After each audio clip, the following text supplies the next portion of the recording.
See, the next experiment will be thermal conductivity of metal rod. So here we are going to take the metal rod as copper and we are going to find out the value of thermal conductivity of that copper. So first of all we should know the aim of the experiment. Aim of the experiment is to find out, so that is thermal conductivity of the given metal rod. Here it is copper, I already told you, right? So first we should know what exactly the meaning of thermal conductivity. So before that we should understand the basic concepts which is related to the thermal conductivity and all. So first of all we should know, so that is the different modes of heat transfer. So we will be having three modes of heat transfer. So that is conduction, convection and radiation. So this is the experiment which is related to conduction mode of heat transfer. As we know that, so conduction is a mode of heat transfer in which the rate of heat transfer or the heat will be transferred from one part of the body to the another part of the body or from one region to another region, so without displacement of the molecules. So that is nothing but what? Conduction. So in conduction, so the governing law we should understand. So for conduction we will be having a governing law, so that is Newton's Fourier law. So Fourier law states that, so that is rate of heat transfer is directly proportional to the temperature gradient and as well as it is directly proportional to the area. So which area we need to take? So that is area which is perpendicular to the direction of heat flow, that area we need to take. And temperature gradient. What exactly the meaning of temperature gradient means? The change in temperature with respect to length. So that one we are going to call it as a temperature gradient. So that is Q is directly proportional to A into dt by dx is the Fourier law. In order to remove the proportionality, we are introducing a constant. So that constant we are going to call it as a constant of proportionality or thermal conductivity. So it is represented by a symbol K and the unit of thermal conductivity is watt per meter Kelvin, or it will be in watt per meter degree Celsius. So this is what the theory behind this thermal conductivity of metal rod experiment. So in that, so the important things we are going to use it here is, so we will be having a ammeter, as you can see here. So we will be having a ammeter and we will be having a voltmeter. So we will be having a heater. So this is your heater. So we are going to supply the heat by adjusting the dimmer stat. And now we have adjusted this dimmer stat to, so that is we adjusted the voltmeter reading. Now it is 81 volts, and with respect to that voltmeter we will be having a ammeter reading. So the ammeter reading is 0.38 or else you can take it as 0.39. So if you take these two things, we will get the value of what is the heat supplying to the heater.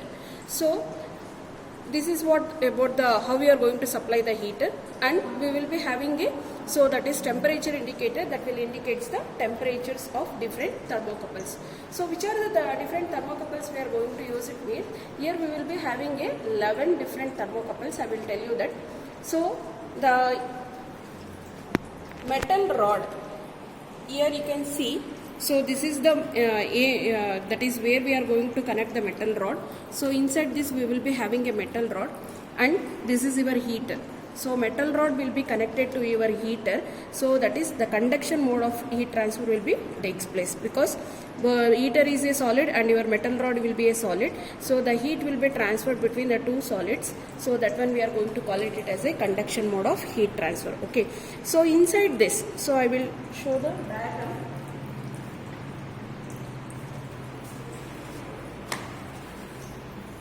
So inside this it will be exactly like this. We will be having a heater on one side and we will be having a heat sinks. Heater we are going to call it as a heat source, and heat sinks where the heat will be get transferred to the water, we are going to call it as a heat sink. So this is your metal rod, and on that metal rod we will be having a 5 different thermocouples. So that is indicated in the temperatures of T1, T2, T3, T4 and T5.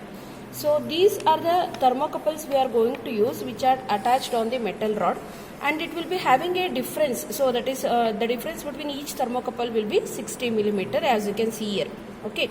So here we are going to supply the water. So this is water inlet and this is water outlet. In order to find out the value of Q, we are going to use the temperature difference of water also. Okay, so this is how we are going to exactly the experimental setup will be, and we will be having a, so that is thermocouples which are attached on the insulator, because the heat whatever the we are going to supply from the heater to the metal rod, it should not be transferred to the atmosphere.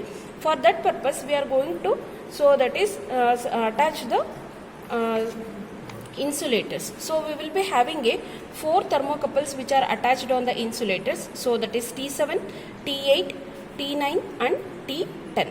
Okay, we will be having T6 and T10 is the temperature at the inlet and T11 will be the temperature at the outlet. So these are the 11 thermocouples we are going to use in this experiment. Okay. So coming to the experiment, so inside this we will be having a metal rod and this is your heater. Here the water supply will be there. So this is the water supply, this is the inlet temperature and this is the exit temperature. So 2 thermocouples you can see.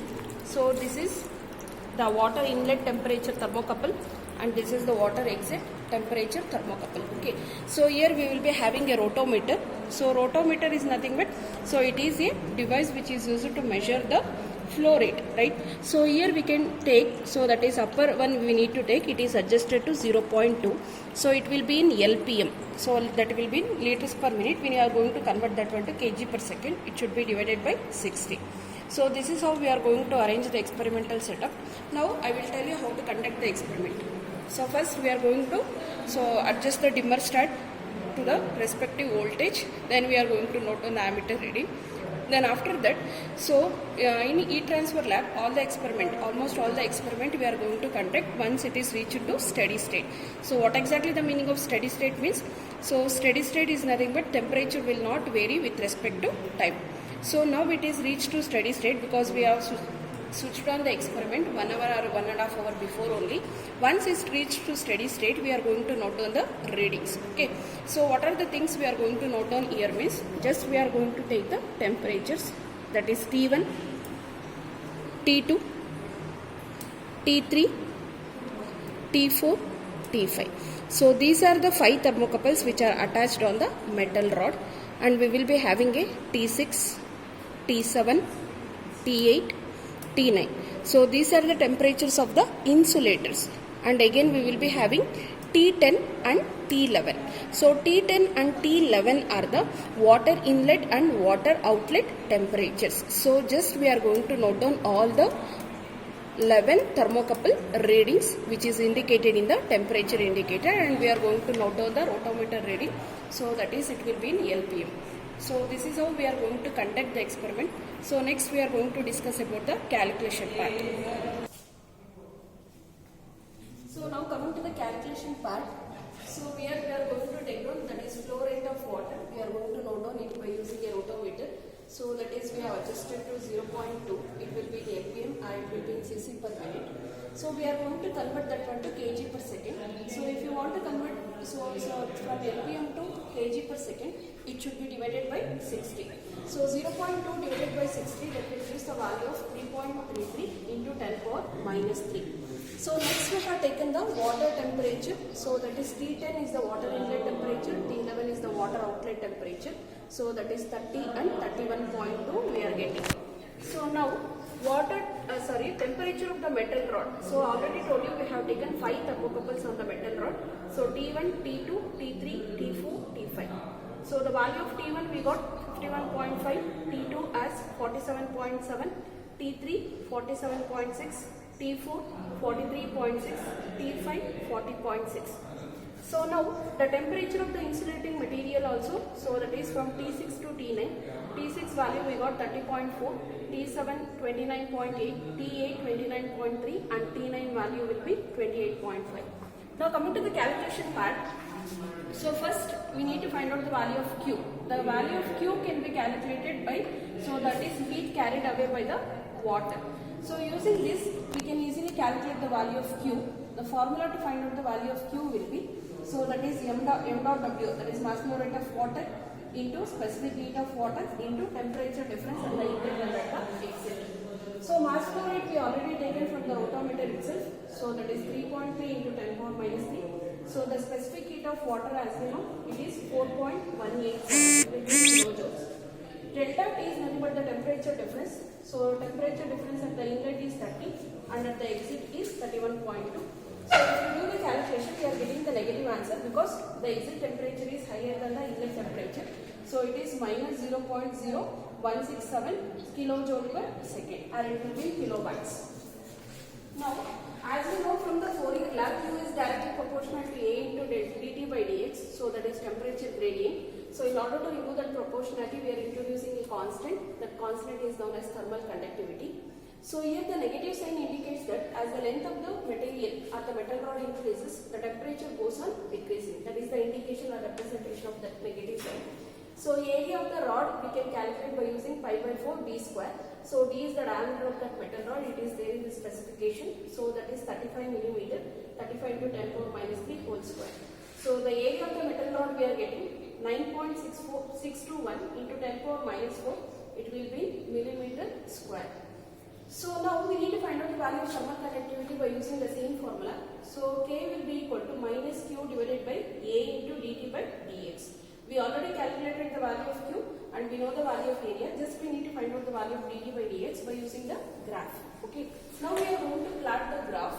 So along the y-axis we are going to take the temperature and along the x-axis we are going to take the length of the metal rod. So that is where we are going to attach the thermocouples. So there are 5 readings we have taken. So for different thermocouple distance. So we are going to plot a graph and we are going to take a slope over here. So that will give the value of dt by dx. So slope will be equal to dt by dx. So that is we are getting the difference dt as 0.6. So into 10. Again the value of dx will be equal to 2.2. We are getting difference which will be multiplied by 60. So we are getting dt by dx as 0.0464. So now we are going to substitute that value over here. We will get the value of thermal conductivity of the copper rod. So will be 321.87 watt per meter Kelvin. So this is how we are going to calculate the value of thermal conductivity of the given metal rod which is made up of copper.